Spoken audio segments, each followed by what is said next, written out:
Assalamualaikum warahmatullahi wabarakatuh. Perkenalkan, nama saya Nola Isdiarti Aida dari kelas 2B S1 Keperawatan dengan NIM KHGC 19074. Di sini saya akan menjelaskan tentang farmakologi antibiotika kelompok atau golongan clindamycin. Sebelum saya membahas apa itu clindamycin, saya akan membahas terlebih dahulu apa itu antibiotika. Secara umum, antibiotika yaitu obat yang paling sering digunakan untuk mengobati infeksi yang disebabkan oleh bakteri. Sedangkan definisi lain juga mengatakan antibiotika adalah zat-zat kimia yang dihasilkan oleh fungi dan bakteri yang memiliki khasiat mematikan atau menghambat pertumbuhan kuman. Sedangkan toksisitasnya bagi manusia relatif kecil menurut Hoan 2015. Adapun penjelasan lain, antibiotik adalah zat yang dihasilkan oleh suatu mikroba, terutama fungi yang dapat menghambat atau dapat membasmi mikroba jenis lainnya, menurut Gunawan et al. 2015. Adapun penggolongan antibiotika, yang pertama ada golongan beta-laktam. Golongan beta-laktam adalah golongan antibiotik yang memiliki kesamaan komponen struktur berupa adanya cincin beta-laktam dan umumnya digunakan untuk mengatasi infeksi bakteri menurut Madigan et al. 2008. Golongan beta-laktam antara lain ada golongan cephalosporin, cephalexin, cephazoline, cefuroxim, cephadroxil, ceftazidime, golongan monosiklik, dan golongan penisilin dan amoxilin. Yang kedua, ada golongan aminoglikosida. Antibiotik ini dihasilkan dari jamur Streptomyces dan Micromospora di dalam molekul aminoglikosida dan mengandung turunan sintesis dan senyawa berupa 2 atau 3 gula amino yang saling mengikat secara glikolis. Contoh antibiotik 10 golongan aminoglikosida adalah streptomycin, gentamicin, amikacin, neomycin, dan paranomycin. Yang ketiga, ada golongan tetrasiklin. Adalah golongan tetrasiklin bekerja dengan mengganggu sintesis protein bakteri. Golongan ini bersifat bakterostatik. Contoh obat golongan ini yaitu tetrasilin, doxycycline, dan monocycline. Yang keempat, ada golongan makrolida. Mekanisme kerja golongan obat ini adalah mengikat secara reversibel pada ribosom kuman, sehingga sintesis protein terhalangi. Makrolida memiliki efek samping pada lambung dan usus. Yang kelima, golongan lincomycin. Antibiotik ini dihasilkan oleh bakteri Streptomyces linconensis. Spektrum kerja golongan ini sempit, terutama pada kuman gram positif dan anaerob. Antibiotik golongan lincomycin memiliki efek samping yang hebat, maka hanya digunakan bila terdapat resistensi terhadap antibiotik dari golongan yang lainnya. Yang keenam, ada golongan quinolone. Antibiotik golongan quinolone memiliki sifat bakterisida, terjadi inhibisi pada enzim DNA. Maka sistem DNA kuman dapat dicegah. Obat golongan ini hanya bisa digunakan pada infeksi saluran kemih atau ISK tanpa komplikasi. Dan yang terakhir ada golongan chloramphenicol.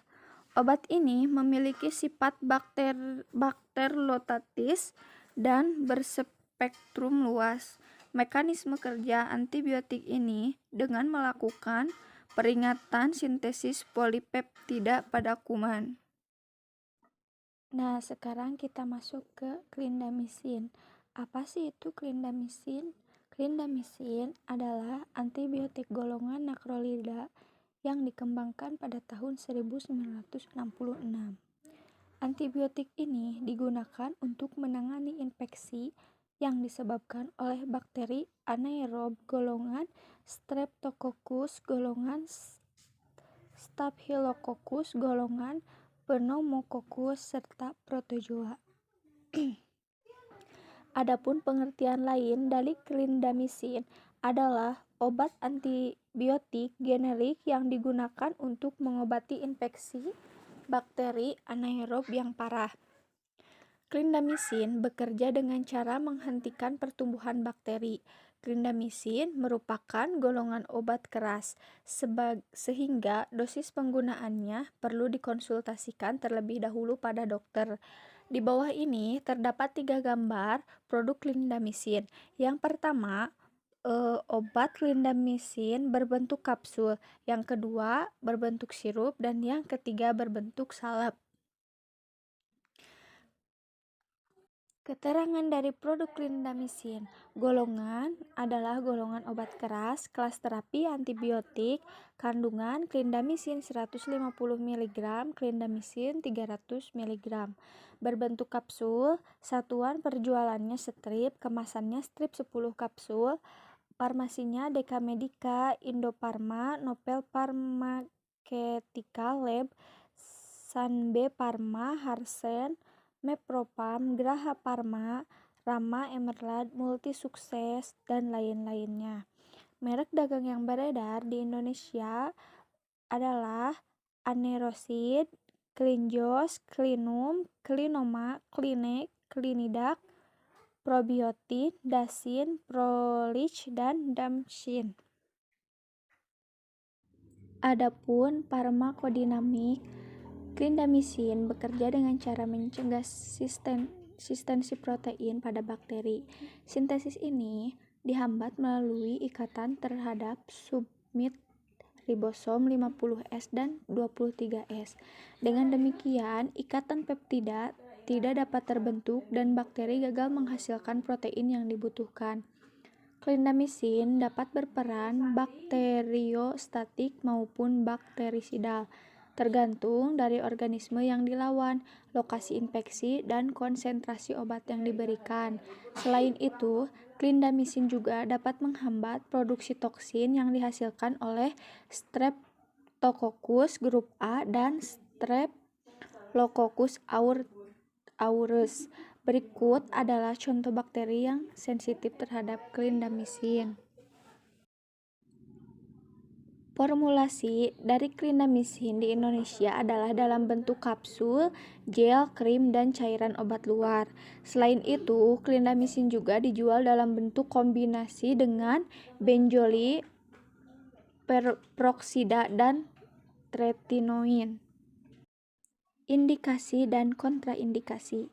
Indikasi clindamycin adalah sebagai antibiotik yang banyak digunakan untuk menangani infeksi bakteri aerob. Sebagian besar bakteri aerob gram-positif dan beberapa protozoa. Clindamycin dapat digunakan pada berbagai keadaan seperti sepsis, infeksi intraabdomen, dan pneumonia. Clindamycin juga dapat digunakan pada faringitis streptokokal untuk pasien yang alergi dengan penisilin. Clindamycin juga dapat menjadi pilihan yang vaginosis bakterial dan penyakit radang panggul, malaria serebral, infeksi tulang dan sendi, infeksi kulit tanpa komplikasi, dan akne vulgaris. Sedangkan kontraindikasi dari clindamycin adalah reaksi hipersensitif terhadap clindamycin HCl atau lincomycin. Adapun cara kerja clindamycin. Clindamycin bekerja dengan cara memperlambat dan menghentikan perkembangbiakan bakteri. Berkat kemampuan ini, clindamycin dapat mengatasi infeksi bakteri pada paru-paru, kulit, sistem pencernaan, sendi, dan tulang, organ kelamin, serta jantung. Clindamycin bekerja menghambat sintesis protein dengan cara berikatan dengan ribosom 50S. Efek bakteriostatik atau bakterisidal clindamycin bergantung pada konsentrasi obat, jenis organisme, dan lokasi infeksi. Obat ini pada umumnya aktif S. aureus, S. pneumonia, S. progenes, S. anaerobik, dan Actiomyces israelii. Clindamycin juga efektif terhadap Bacteroides fragilis dan anaerob lainnya. Dan ada juga kegunaan dari clindamycin. Yang pertama, ada infeksi telinga. Yang kedua, tonsilitis atau amandel. Yang ketiga, paringisis atau radang tenggorokan. Yang keempat, toksoplasmosis atau infeksi pada manusia yang ditimbulkan oleh parasit protozoa. Yang kelima, clindamycin dalam bentuk lotion atau gel bisa digunakan untuk jerawat. Yang keenam, clindamycin dalam bentuk krim dan suppositorid dapat mengobati infeksi pada vagina juga. Adapun sejarah dari clindamycin. Clindamycin pertama kali dibuat pada tahun 1966, merupakan turunan dari lincomycin yang terdaftar di daftar obat esensial Organisasi Kesehatan Dunia. Pada saat itu hanya tersedia generiknya saja. Dan pada tahun 2017, clindamycin adalah obat ke-137 yang paling sering diresepkan di Amerika Serikat dengan lebih dari 4 juta resep yang diberikan. Dosis clindamycin. Dosis clindamycin disesuaikan dengan usia, jenis infeksi, dan kondisi pasien. Berikut adalah dosis penggunaan clindamycin berdasarkan bentuk sediaannya. Yang pertama, clindamycin kapsul untuk dewasa 150-300 mg tiap 6 jam. Dosis maksimum per kali minum 450 mg dan dosis maksimum per hari 1,8 gram. Untuk anak 3-6 mg per kilogram berat badan tiap 6 jam. Bila berat badan anak kurang dari 10 kg, dosis yang diberikan minimal 37,5 mg tiap 8 jam. Yang kedua, clindamycin salep dan gel.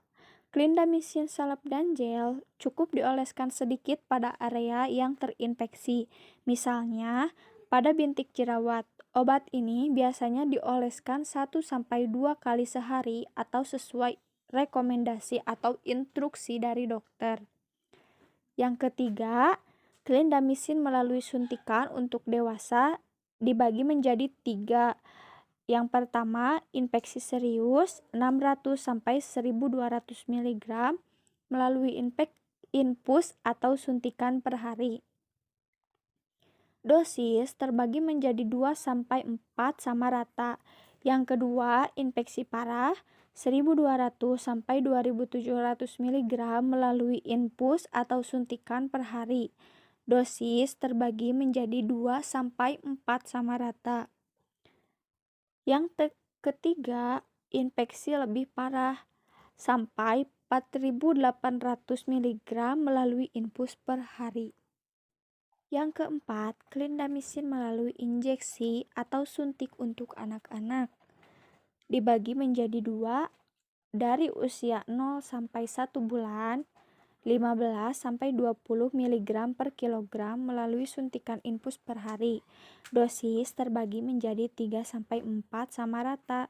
Dosis lebih rendah mungkin cukup bagi bayi baru lahir yang prematur dan kecil. Yang kedua, dari usia 1 bulan sampai 16 tahun. Dosis sesuai berat badan 20-40 mg per kilogram melalui infus atau suntikan per hari. Dosis terbagi menjadi 3-4 sama rata. Dosis lebih tinggi berguna untuk infeksi yang lebih parahnya lagi. Efek samping dari clindamycin. Efek samping yang dapat terjadi akibat penggunaan clindamycin adalah yang pertama, munculnya gangguan pencernaan, termasuk mual, muntah, muncul rasa seperti logam di mulut, serta diare, dan nyeri saat menelan. Yang kedua, nyeri sendi. Yang ketiga, rasa panas di area dada atau heartburn. Yang keempat, iritasi pada area kulit yang diolesi clindamycin salep atau gel. Interaksi obat dengan obat yang lainnya. Yang pertama, usia 1 bulan sampai 16 tahun, dosis sesuai berat badan 20-40 mg per kilogram, melalui infus atau suntikan per hari. Dosis terbagi menjadi 3-4 sama rata. Dosis lebih tinggi berguna untuk infeksi yang lebih parah.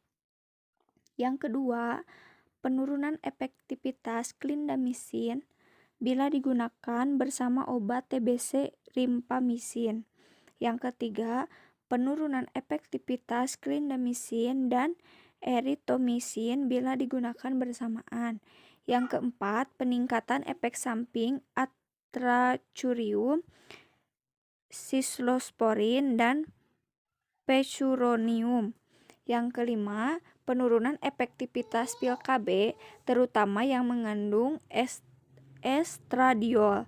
Yang terakhir, penurunan efek samping clindamycin bila digunakan bersama ketoconazole. Nah, selanjutnya ada juga peringatan dan perhatian dalam mengkonsumsi obat clindamycin. Yang pertama, keamanan penggunaan pada wanita hamil dan menyusui belum diketahui dengan pasti. Yang kedua, perlu dilakukan pengawasan terhadap kemungkinan timbulnya superinfeksi dengan bakteri dan jamur. Yang ketiga, selama penggunaan jangka panjang perlu dilakukan pemeriksaan hematologi, fungsi hati dan ginjal. Yang ketiga, hati-hati penggunaannya pada penderita kerusakan hati atau ginjal yang berat. Yang kelima, hentikan pemakaian antibiotik ini jika selama pengobatan timbul mencret secara berlebihan. Yang keenam, terapi dengan clindamycin dapat menyebabkan kolitis berat yang dapat berakibat fatal. Oleh karena itu, pemberian clindamycin dibatasi untuk infeksi yang serius, di mana tidak dapat diberikan antimikroba yang kurang toksis, misalnya erythromycin. Yang ketujuh, clindamycin tidak boleh digunakan untuk infeksi saluran napas bagian atas. Yang kedelapan, pemberian pada bayi dan neonatus harus disertai pengamatan fungsi sistem organ yang tepat. Dan yang terakhir, karena clindamycin tidak dapat mencapai cairan cerebrospinal dalam jumlah yang memadai, maka clindamycin tidak dapat digunakan untuk pengobatan meningitis. Mungkin sekian yang dapat saya sampaikan dan jelaskan. Mohon maaf bila ada kekurangan. Terima kasih. Wassalamualaikum warahmatullahi wabarakatuh.